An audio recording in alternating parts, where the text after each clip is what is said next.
రాష్ట్ర ప్రజలందరూ జగన్మోహన్ రెడ్డి ఏదో మేనిఫెస్టోలో ఏదో చేస్తాడు, ఏదో ప్రకటిస్తాడని చెప్పి ఎంతో ఆశగా ఎదురు చూసినట్టుంది.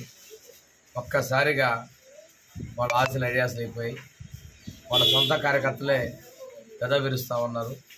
వాళ్ళ కార్యకర్తలే మాట్లాడుతూ ఉన్నారు.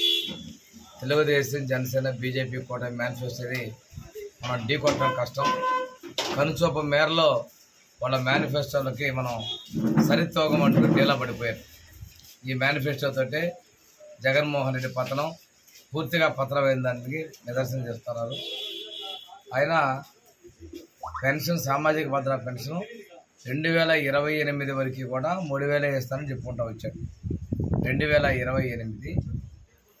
వరకు 3000 ఇచ్చి మళ్ళీ అప్పుడు ఒక 250 పెంచుతాడంట. డిసెంబర్లో మళ్ళీ 29 ఇంకో 250 పెంచుతాడంట. అంటే దాన్ని బట్టి ఆయనకి వృద్ధులన్నా, వితంతులన్నా, వికలాంగులన్నా ఎంత చిన్న చూపు అర్థమైంది. పోయినసారి మేనిఫెస్టోలో 3000 ఇస్తానని చెప్పి గవర్నమెంట్ రాగానే విడతల వారిని ప్రకటన చేశాడు. ఇప్పుడు తెలుగుదేశం ప్రభుత్వం ఈ నెల నుంచే, ఏప్రిల్ నుంచే ప్రభుత్వం ఇచ్చినటువంటి దానికి అదనంగా ఉన్నటువంటి 1000 రూపాయల బకాయితో కలిపి 4000 రూపాయలు సామాజిక భద్రత మేము ఇస్తున్నాం.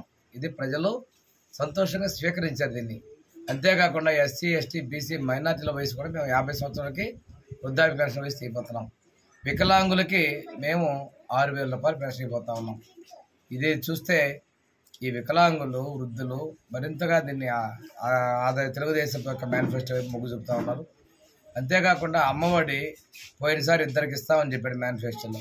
ఇప్పుడు దాన్ని 2000 పెంచుతున్నాం. కానీ తల్లి చేతికి 15000 ఇస్తానన్నాడు. అంటే ఆయన మేనిఫెస్టోలో ఒప్పుకున్నాడు. 11000 ఆయన ఇస్తున్నాము, 2000 కోత పెట్టాను, 2 నుంచి 1 తెచ్చాను అనేది అంగీకరించాడు. ఇప్పుడు దానికన్నా కూడా ఎంతమంది పిల్లలు ఉంటే అంతమందికి మేము 15000 ఇస్తామన్నాం తెలుగుదేశం మేనిఫెస్టో. వీళ్ళు ఒక పిల్లవాడికి 15000 చేసేదాన్ని మేము 2 ఉంటే 30, 3 ఉంటే 45, 4 ఉంటే 60,000 ఇస్తామని చెప్పిన దాన్ని కూడా ప్రజలు స్వీకరించారు. మూడోది, ఆయన చేయూత పెంచారంటున్నాడు. చేయూత కాదు, మేము ఆడబిడ్డ నిధి కింద 18 నుంచి 59 ప్రతి ఒక్క ఆడపడిచికి సంవత్సరం 18,000 ఇస్తున్నాం. మేము ఈయన చెప్పేదానిలో 40 సంవత్సరాల పైన వాళ్ళకి చెప్తున్నారు. మేము 18 నుంచి 59 మధ్యలో ఉన్నాడు. ప్రతి ఒక్క ఆడపడిచికి ఇంట్లో ఎంతమంది ఉంటే అంతమందికి. ఇక్కడ నిబంధనలు లేవు, కరెంటు బిల్లులు షరతులు ఉండవు, అదే మీ ఇటువంటి వాహనాల షరతులు ఉండవు మాకు తెలుగుదేశం ప్రభుత్వం మేనిఫెస్టోలో. ఇవన్నీ కూడా ఎక్కువ మంది మహిళలకి ఇస్తున్నాం. మహిళలందరికీ ఆర్టీసీలో ఉచిత ప్రయాణం మేము కల్పించబోతా ఉన్నాం. అయినా షాదీ తోఫా ఇలాంటివి అంటున్నారు. అసలు ఎవరికి ఇస్తున్నారండి? ఈయన తెలుగుదేశం ప్రభుత్వంలో ఇంతకుముందు మేము ఇచ్చినటువంటి ఎస్సీ, ఎస్టీ, బీసీ, మైనార్టీలకి అందరికీ ఇచ్చినటువంటి పెళ్లి కానుకల్ని ఇంకా ఎక్కువ మొత్తాలు పెంచి రేపో ఎల్లుండో మా మేనిఫెస్టో ప్రకటించబోతున్నాం. మేము ఇచ్చేటువంటి ప్రతి మేనిఫెస్టోలో ప్రతి అంశము ప్రజల్ని ఆకర్షించుకున్నది, ప్రజా సంక్షేమానికి, సామాజిక భద్రతకి అది ఒక కొలమానంగా ఉంటుందని నేను తెలియజేస్తున్నాను. ఇక్కడ ఇంకోటి ఏంటంటే, ఆయన పోయినసారి 99% హామీలు అమలు పరిచారన్నాడు. 2 చెప్తారు అందులో. ఒకటి, సంపూర్ణ మద్యపాన నిషేధం చేసి ఓట్లాడుతూ ఉన్నాడు. దాని గురించి ఆయన ఏమైనా మాట్లాడా? ఈరోజు మాట్లాడాల. అదేమన్నా చేశాడా? చేయలా. అది విఫలమయ్యాడు. అన్న సిపిఎస్ వారం రోజులు రద్దు చేస్తున్నాడు. చేశాడా? చేయలేదు. మేము చెప్పిందే చేస్తాం, చేయలేని పనులు చెప్పలేమన్నాడు. మరి 2 ఎందుకు చేయలేకపోయాడు? ఆ రోజు అర్థం కాలేదా? ఆ తర్వాత సజ్జలు వచ్చి మెరస ముందుకి మాకు అవగాహన లేకుండా ఉన్నాడు. జగన్మోహన్ రెడ్డి ఏమన్నాడు?